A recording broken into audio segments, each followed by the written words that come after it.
Hi guys, അപ്പം ഞാൻ ഇന്നൊരു സാധനം വാങ്ങാൻ പോകുന്ന കേട്ടോ. ഞാൻ ഒരുപാട് കടകൾ അന്വേഷിച്ച് അവിടെ ഒന്നും ഇല്ല. പിന്നെ അവർ പുതിയ പുതിയ കടകൾ പറഞ്ഞു തന്ന് അവിടെ എല്ലാം പോയിട്ടാണ് അവസാനം എനിക്ക് ഈ സാധനം എൻ്റെ കൈ കിട്ടിയത്. കുറച്ച് സാധനങ്ങളുണ്ട്, ഞാൻ കാണിക്കാം. ഫസ്റ്റ് വാങ്ങിയത് ഈ ഒരു ഗമ്മാണ്. ഈ ഗമ്മിന് 70 രൂപ കേട്ടോ. ഓൺലൈനല്ല, നമ്മൾ കടയിൽ പോയി വാങ്ങിച്ചതാണ്. ഇതിന് 70 രൂപ. അത്ര ഉണ്ടോ എന്ന് എനിക്കറിയത്തില്ല, കാണാമായിരിക്കും. പിന്നെ നമ്മൾ വാങ്ങിച്ചത് ഈ ട്രാൻസ്പെറൻറ്റ് ഷീറ്റാണ്.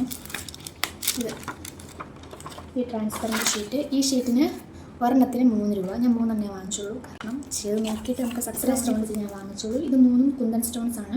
പിന്നെ റൗണ്ട്, പിന്നെ ഒരു റെയിൻ ഡ്രോപ്സ് പോലെ വരുന്നതിൻ്റെ ഒരു റോസ് കളറ്, പിന്നെ ഒരു വേറൊരു പോലത്തെ ഒരു സംഭവം, അതിൻ്റെ പേരൊന്നും എനിക്കറിയത്തില്ല. ഈ 3 സ്റ്റോൺസ് ആണ് ഞാൻ വാങ്ങിച്ചത്. ഷോയിൽ കുറച്ച് ജ്വല്ലറി മേക്കിങ്ങിന് വേണ്ടിയുള്ള കുറച്ച് സാധനങ്ങൾ വാങ്ങിച്ചിട്ടുണ്ടായിരുന്നു. അത് നിങ്ങൾ ഞാൻ കാണിക്കാവേ. വർക്കായിട്ട് എനിക്ക് തോന്നുന്നുണ്ട്, കാരണം ഞാനിപ്പോൾ തുടങ്ങുന്ന ഒരാളായതുകൊണ്ട് തന്നെ ഞാനിതുവരെ ഉണ്ടാക്കിയിട്ടില്ല. അപ്പം നമുക്ക് ആദ്യമേ പ്രാക്ടീസൊക്കെ ചെയ്യാൻ വേണ്ടി ഇതൊക്കെ നല്ലതാണ്, അല്ലെങ്കിൽ നല്ലതാട്ടോ. അപ്പം ഇതെനിക്ക് വർക്കായിട്ട് തോന്നി. ഇതിന് ഗോൾഡും ഉണ്ട്, സിൽവറും ഉണ്ട്. വരുന്നത് സ്റ്റഡാണ്, സിൽവറും ഉണ്ട്. പിന്നെ അടിയിലൊരു ഹോള് വരുന്ന സംഭവം, അതിൻ്റെയും ഗോൾഡും ഉണ്ട്, സിൽവറും ഉണ്ട്. അറ്റത്തൊരു മുട്ട് സൂചി പോലെ ഇരിക്കും, ആ ഒരു സാധനമുണ്ട്, അത് വാങ്ങിച്ചിട്ടുണ്ട്.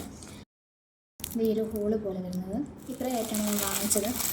ഇത്രയും സാധനങ്ങളാട്ടോ വരുന്നത്. ഇത്രയും ഞാൻ മീഷോയിൽ നിന്ന് വാങ്ങിയതാണ്. പിന്നെ ഞാൻ ഉണ്ടാക്കി കഴിഞ്ഞിട്ട് സക്സസ് ആവുകയാണെങ്കിൽ നമുക്ക് പുതിയത് വാങ്ങാമെന്ന് കരുതി. പിന്നെ ഞാൻ ഈ കുന്തൻ സ്റ്റോൺസിന് തന്നെ കുറച്ച് സ്റ്റോൺസ് ഞാൻ വാങ്ങിച്ചിട്ടുണ്ടായിരുന്നു മീഷോയിൽ നിന്ന്. അതപ്പോൾ എൻ്റെ ഹോസ്റ്റലിലാണ്. പ്രൊഡക്റ്റ് കൊണ്ട് ഞാൻ എന്തെങ്കിലും ഉണ്ടാക്കി കഴിഞ്ഞിട്ട് നിങ്ങളെ കാണിക്കണം കേട്ടോ. അപ്പോൾ ഉണ്ടാക്കും എന്തായാലും, കാരണം ഇത്രയും വാങ്ങിച്ചു ടൈം ചെയ്യുന്നതുകൊണ്ടാട്ടോ ഞാൻ മേക്കിംഗ് വീഡിയോ ഇടാത്തത്. കാരണം എങ്ങനെയൊക്കെ ഞാനും പഠിക്കുന്നതേ ഉള്ളൂ. അപ്പോൾ ഞാനിത് റെഫറൻസ് പോലെ ആദ്യം വെച്ച് നോക്കിയിട്ട് പിന്നെയാണ് ഗമ്മൊക്കെ വെച്ച് ഒട്ടിച്ചത്. ഞാനിത് ആദ്യമായിട്ട് ചെയ്യുന്നതുകൊണ്ട് ഒരുപാട് ടൈം എടുത്തിട്ടാട്ടോ ഇത് കംപ്ലീറ്റ് ആക്കിയത്. അപ്പോൾ ഇതിൻ്റെ ഫൈനൽ ഔട്ട്ലുക്ക് ഇങ്ങനെയാണ്. അപ്പോൾ എല്ലാവർക്കും ഇഷ്ടപ്പെട്ടോ ഇല്ലെന്ന് കമൻറ്റ് ചെയ്യണേ.